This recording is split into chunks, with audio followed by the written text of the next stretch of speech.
കച്ചവടക്കാർ പോത്തുകുട്ടികളെ വാങ്ങിക്കുന്ന കേരളത്തിലെ ഏറ്റവും വലിയ പോത്തിയന്തയിലാണ് ഞാൻ നിൽക്കുന്നത്. നമ്മുടെ ആറ്റിങ്ങലുള്ള മാമം പോത്തിയന്തയിൽ ഇന്ന് പതിവ് പോലെ ശനിയാഴ്ച വൈകുന്നേരം ഏകദേശം ഒരു 100-300ഓളം പോത്തുകുട്ടികൾ വന്നിട്ടുണ്ടായിരുന്നു. അപ്പോൾ രാവിലെ ഒരു 10 മണിയായപ്പോൾ തന്നെ അതിനകത്തൊരു 250ഓളം പോത്തുകുട്ടികൾ നമ്മുടെ കർഷകരും അതുപോലെ കച്ചവടക്കാരെല്ലാം തന്നെ കൊണ്ടുപോയി. ഇപ്പം പോത്തുകുട്ടികളെല്ലാം നമ്മൾ വെയിലത്ത് മാറ്റി കിട്ടുവാണ്. ബാക്കിൽ നോക്കിക്കഴിഞ്ഞാൽ നിങ്ങൾക്കറിയാം ആൾക്കാർ പോത്തുകുട്ടികളെ കൊണ്ടുപോകുന്നുണ്ട്. വാങ്ങിച്ച പോത്തുകുട്ടികളെ കർഷകരും കച്ചവടക്കാരെല്ലാം കൊണ്ടുപോകുന്നുണ്ട്.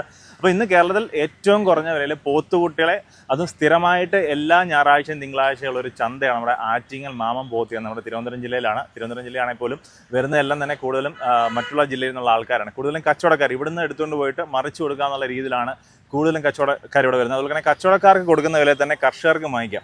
കർഷകരൊക്കെ വന്നു കഴിഞ്ഞാൽ ഇവിടെ ഒരു മതിപ്പ് രീതിയാണ്. വന്നിട്ട് ഇഷ്ടമുള്ള കുട്ടികളെ പിടിച്ചിട്ട് അവരുമായിട്ട് സംസാരിച്ച് ഇഷ്ടമുള്ള പോത്തുകുട്ടികളെ കൊണ്ടുപോകുന്നതാണ്. പല ബ്രീഡിൽപ്പെട്ട പോത്തുകുട്ടികൾ വരുന്നുണ്ട് കേട്ടോ. ബാക്കിൽ തന്നെ അവിടെ വലിയ കച്ചവടം കാര്യമൊക്കെ നടക്കുന്നുണ്ട്.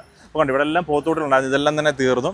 അപ്പം എല്ലാ ഞായറാഴ്ചയും തിങ്കളാഴ്ചയാണ് ഈ ഒരു ചന്തയുടെ പ്രവർത്തന സമയം. നിങ്ങൾ നേരിട്ട് വരിക. ഇഷ്ടമുള്ള പോത്തുകുട്ടികൾ, ഇഷ്ടമുള്ള ബ്രീഡ്, ഇഷ്ടമുള്ള തൂക്കത്തിലുള്ള പോത്തുകുട്ടികൾ നിന്നുകൊണ്ട് അത് കച്ചവടക്കാരായാലും കർഷകർക്കായാലും ഒരുപോലെയൊക്കെ വന്ന് വില പേശി വാങ്ങിയെടുത്തുകൊണ്ട് പോകാവുന്നതാണ്. അപ്പോൾ മറക്കേണ്ട സ്ഥലം നമ്മുടെ ആറ്റിങ്ങൽ മാമം പോത്തിയന്ത.